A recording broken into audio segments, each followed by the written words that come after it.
From now on, Kuraki-san's radio recording will begin.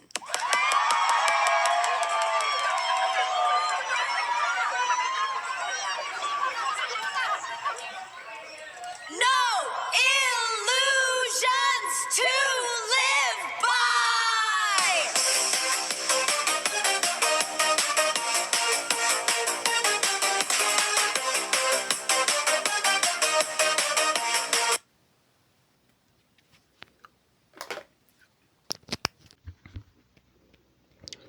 Distract their having toward it. If someone took it seriously, that they genuinely don't know what the goal is. They couldn't even live like if you're going on a trip, but haven't decided where. You don't just get on a place. You don't know which place to take, are the only options to wander. You can't just sit there either, so you work, that's all you can do. You'd figure that out. On the other hand, people who think life has no meaning, a lot of them escape in a pressure or get depressed, but they're still continue and believe life has meaning, or they've hope even knowing it doesn't, or they give up and despair. For life has no meaning, and there's no place you have to go. And that's freedom, not having to aim at destinations freer and having fun. But because how the brain works, when you can go anywhere, you get anxious. People trying to avoid anxiety, so they find something and decide that's their purpose in life, or they search for it and convince themselves that it's. People who believe life has meaning don't actually know what that meaning is, but they chase the job, family, success, dream. The more someone believes life has meaning without actually knowing what it is, the more they chase success and dreams. The goal they choose start to feel like that true, absolute goal of life. Say you go on adventure to find to reach it. You don't know where it is, so you point at a spot on a map and decide it's there. How stupid, but it's not stupidity. That's how the brain works. There's no true purpose to life, so you can't chase it. You make your one up and convince yourself it's real. But even making a one up and going toward it is scary. That's probably why humans invented religion. When you follow this person, you're heading towards something real. That feels like relief. It's still a belief either way. But still, using life as an analogy, it's like handing your life to a useless husband who gambles all day because you're anxious about how to live. Either choice and the outcomes visible. What makes humans anxious isn't that life has no meaning.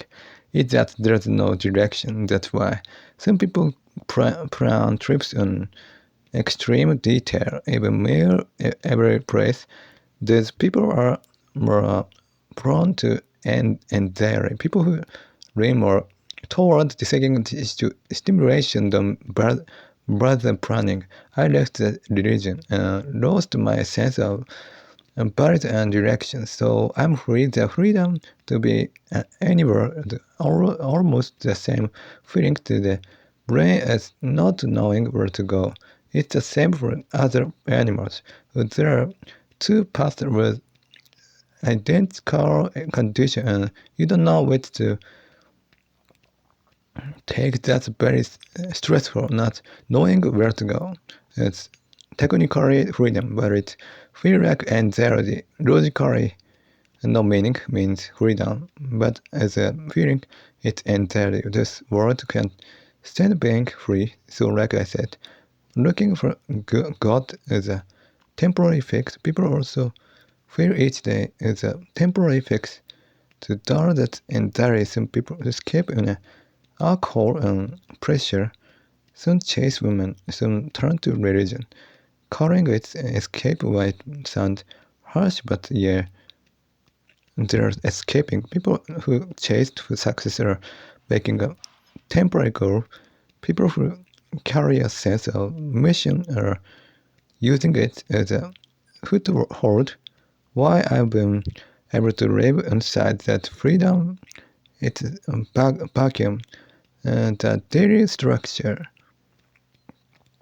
the skeleton of routine, having spent 20 years in a religion and coming to terms with a fact that this is the only world I live in. That's probably part of it too. I don't know if that explanation makes sense. There's no destination, that's the point. Setting a temporary destination inside yourself is easier. So that's what people do. What humanity does it pretty embarrassing when you think about it. But that's how they survive. Like other animals who you eat, excrete and sleep, you stay alive.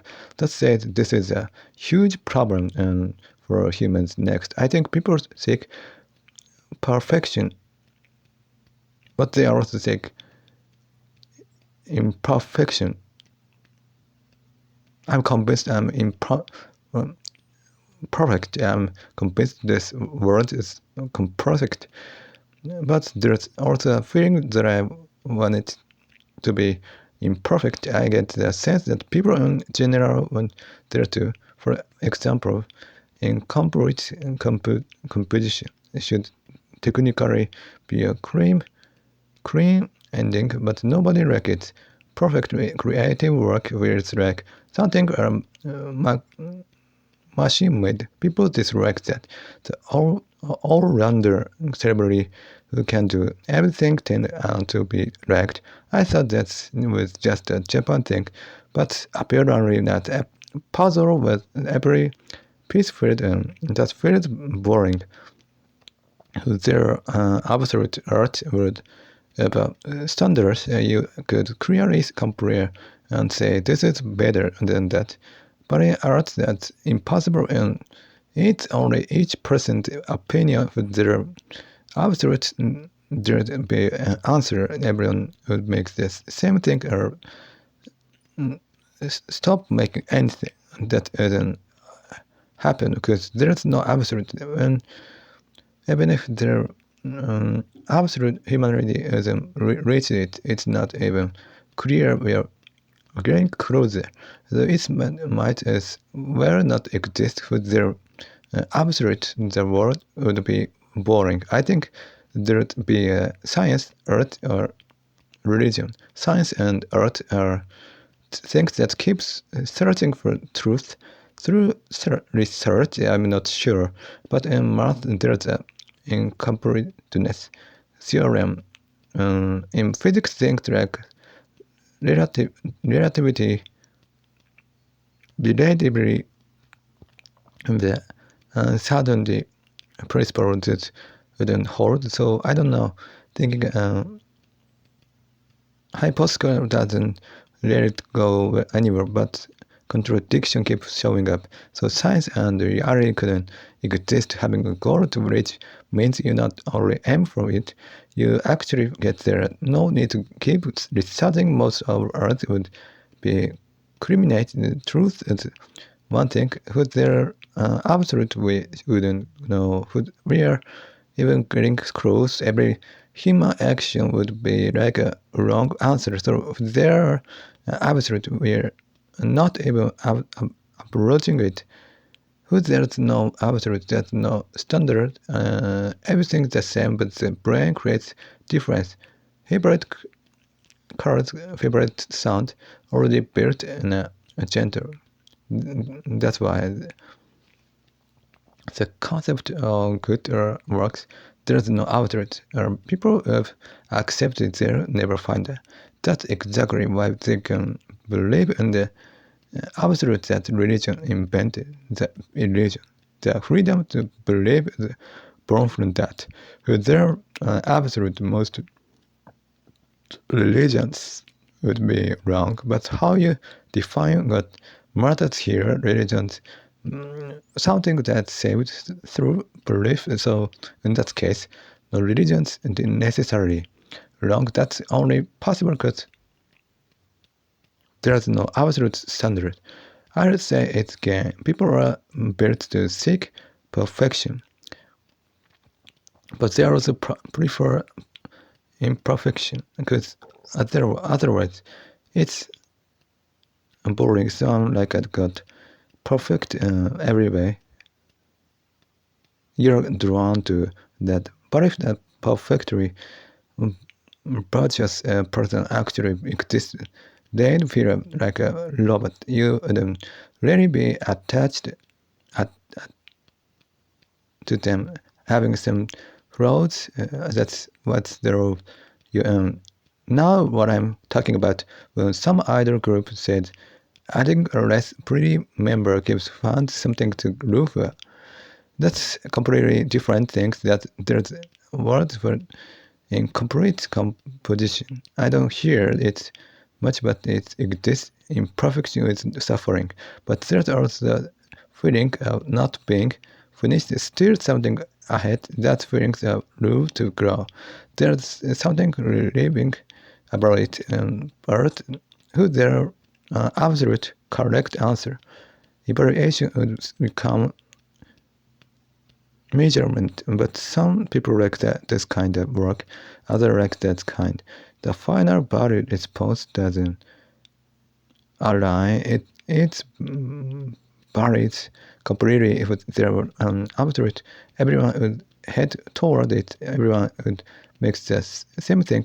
Things would converge. If there absolute, there no philosophy, not this many religion and philosophical debate and creative work would drop sharply because there's no absolute comparison. Imagination work. Next, when you memorize the most painful at the time and store it, here's what happened. Say you do strength training every day at 7 a.m. p.m. Your body records that time right before training. You will through conditioning. That's why the Saturday effect work, Sunday night, tomorrow's work. What I did is was the memory form and time get linked. I change this time. Do it in the morning. I don't wanna do that. I wanna keep the same routine every day, same time, but then you can predict it. And the problem is predict is, and that is remove the defensive function.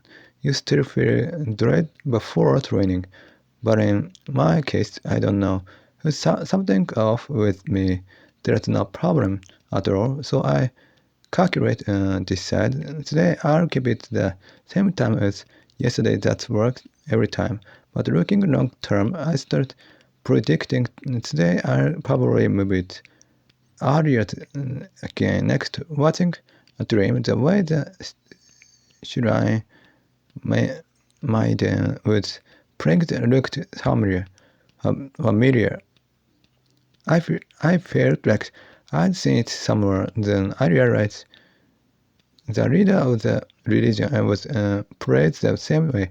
So he was copying that leader pulls good parts from various praise assemble them. That's all he doing.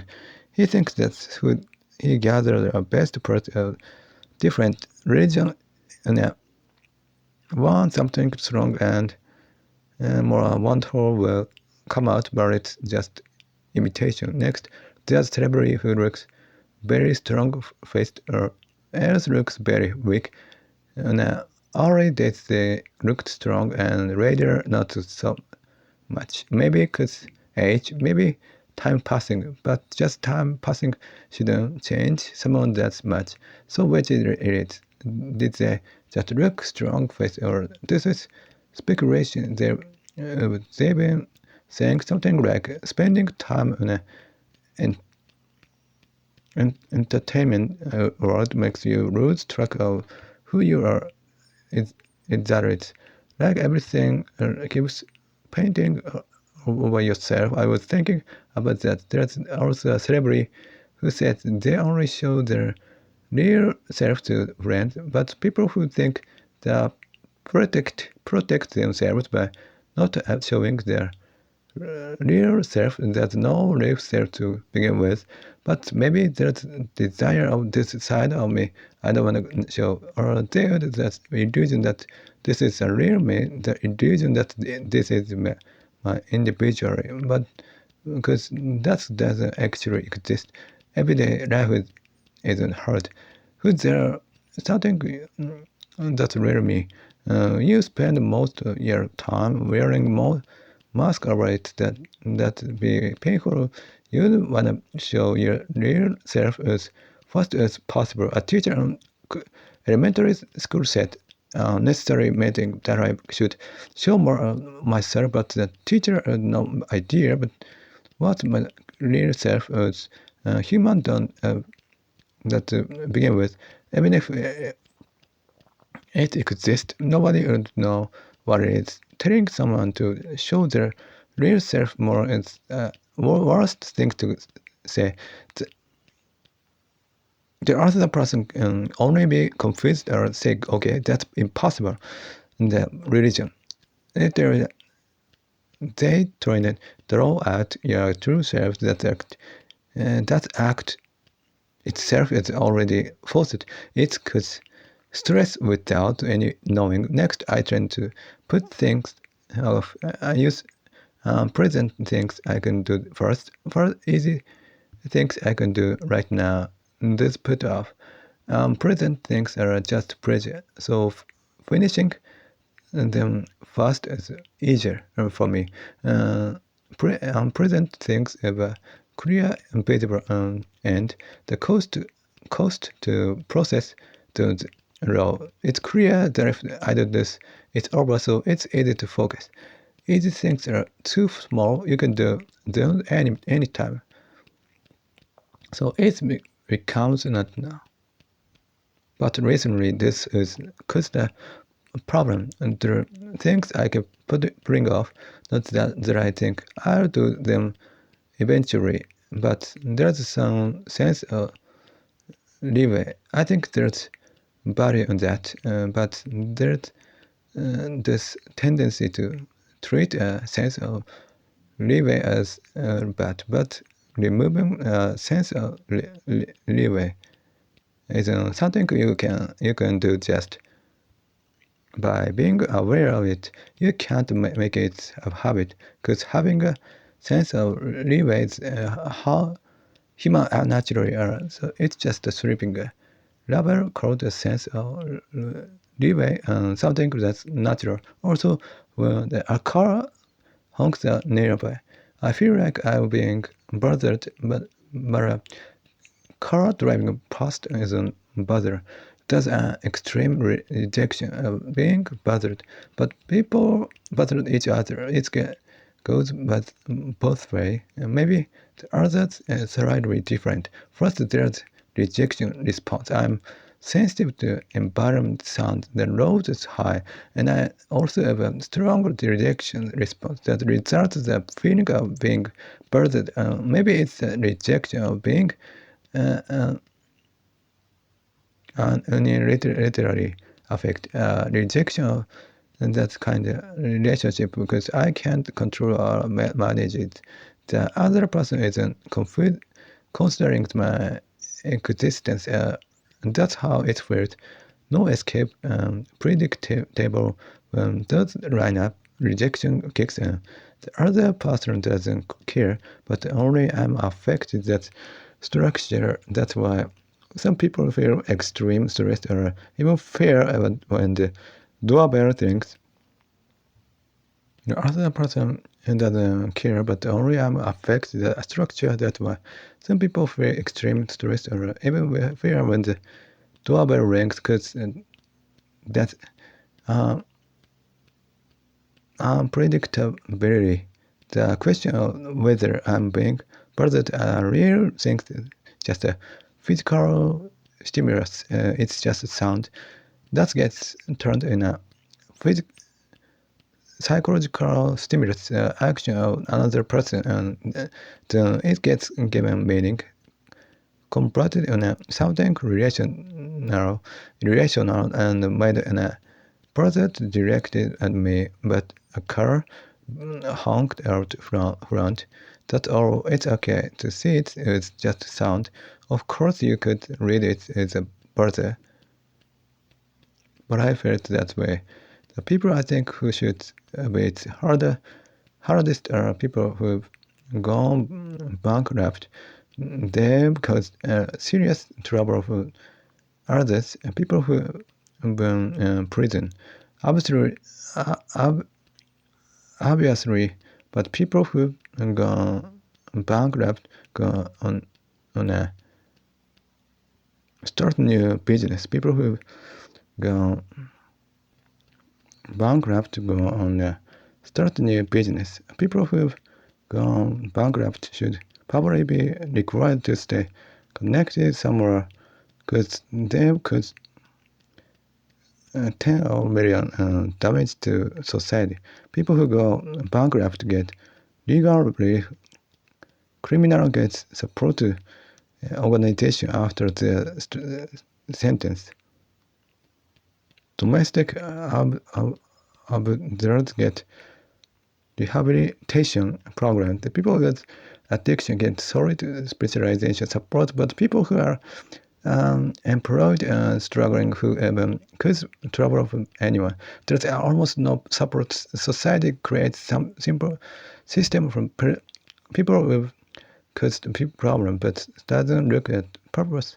People who quietly think without causing say any. I was looking it up, and apparently when someone goes bankrupt, banks don't take much of the hit. The loss gets distributed across society.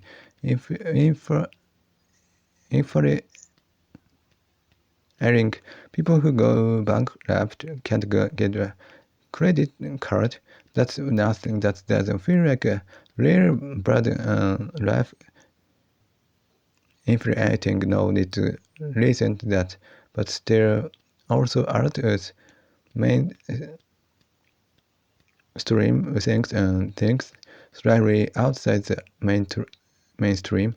People who appreciate it are same. There are different layers, but the Beatles are strange that liked actress every layer, liked actress every era too. Maybe because people were at least absolute other things of people who like them and people who don't. But this one thing, there needs to be something you can call absolute.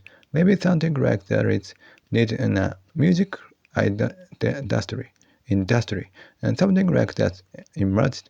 That maybe the Beatles just happened to fit that condition. Speculation, but that's what I was thinking. And the ironic thing is that Beatles songs are incredibly easy to listen to, easy to take in, which means people all over the world can sing them easily. I thought that was a Japan thing, but apparently it's the same worldwide. With the songs easy to sing, basically determined in popularity. It's almost entirely in Japan. It's just that songs people can sing at karaoke get popular. That's all. So I looked on whether British English has specific features in Beatles songs. Apparently not particularly, which means they could choose extremely simple words, but that was a commercial strategy, making it work better that way. I don't know, but a lot of successful things that get praised as wonderful, that's surface reason and underneath, there's usually different reason. The better thinks speculation, but as an example, I thought maybe something like that happened. Next, someone on a platform I distribute, their wife passed away, and their daughter doesn't claim, but he said that's fine. The daughter doesn't claim the wife died and he living it, but he talk about it like it's obvious. Daughter should claim because she's girl, but single parent household with only a father when a child is the daughter. I always find it strange that a lot of these families have a daughter cooking and cleaning, because if it were a son, that wouldn't happen. And just because she's a girl, it becomes expected she's not the wife. I think that sound some old Japanese tradition, but people don't even realize they're following it, but it just naturally end up that way, which I find strange. And I think that kids are amazing for it. They do it because they figure they have to do who nobody else will. Maybe that's a natural form, but I can't quite understand it. There's something that should be expected next. There's an artist who said they're happy knowing the song reached someone that they were praised. I felt slightly disconnected. A lot of people say the same kind of praise back to whoever praised them, but saying honestly, I'm happy knowing that song reached you might actually make the other person happier. Also say there's someone important to you who's about to hurt you. Even if you end up hearing them to stop it, that's better for them. Their contradiction like that to actually help someone. What looks irrational at first might actually be rational. Next, no absolute meaning being an illusion. This should be related, but if there's no meaning, then everything is the same, and if there's no absolute, there's no problem either. So everything is the same. No absolute mean no God. No meaning in life means God, no God. So maybe there's a connection. So no absolute means nothing fixed in a world, or no substance exists. I'm not sure that kind of how it felt now. How it felt me. The Buddha idea of impermanence. Nothing's fixed, no self, no substance exists. The Buddha figured out there's no absolute 2,000 years ago.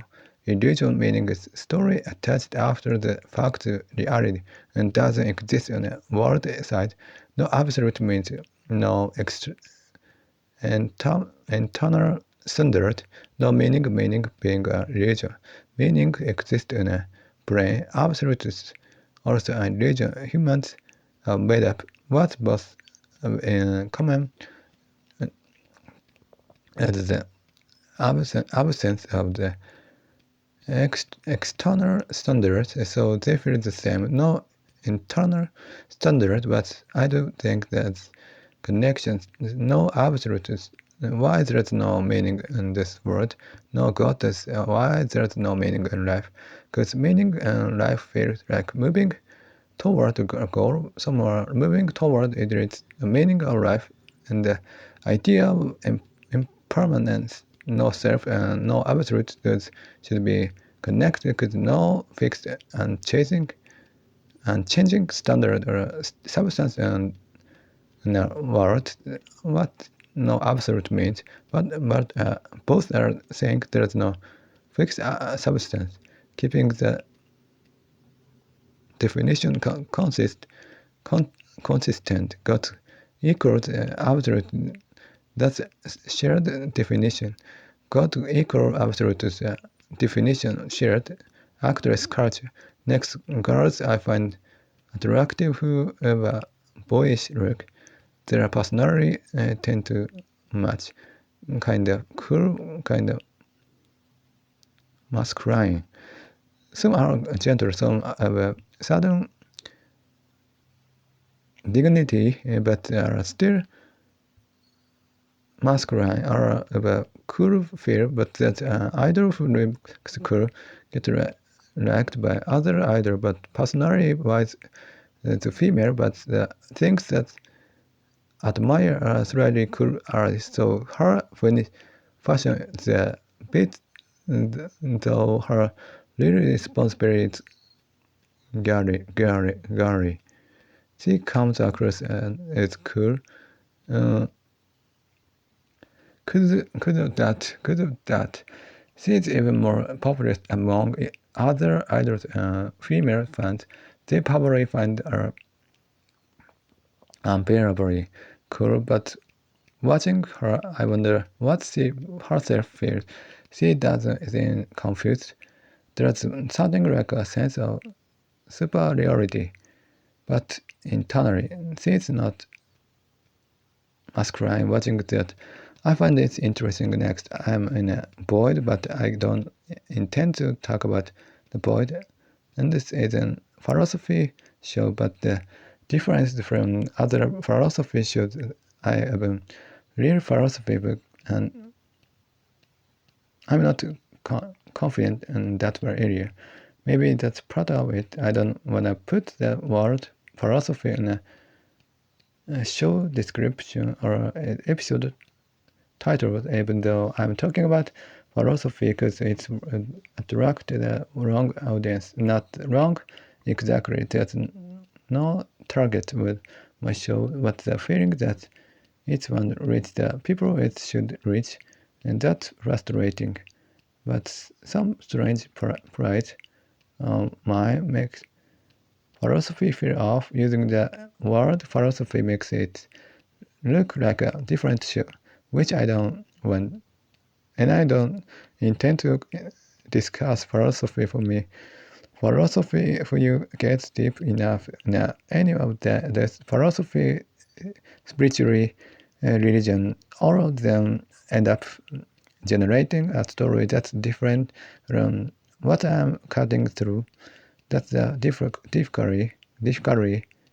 Next, when you make something important, something important gets created with a podcast, there could be recommended episode listed in a description. But unlike blogs, there's no relative content or recommended video feature built in. Can't help that, but I'm trouble if I create something important. Every episode has been important to me, but by calling something special, you make something not special. Making something important also automatically means something important gets born. Human bodies are fascinating, create something wonderful, something bad emerge, but it's not bad. The only reason it gets rubber, but that something wonderful was made when you build everything equally. And that rubber would never appear, but to get people listen, this is something I've been particular about since the blog day. The attachment to the moment is what it was back then, but what I'm afraid of, it's something important being born back in the blog days. Since everything was important, I didn't want to make anything that said, especially look at this. I'm probably completely wrong for marketing. Who I were a manager, I definitely feel I don't have that kind of rational, fortunately not really fortunate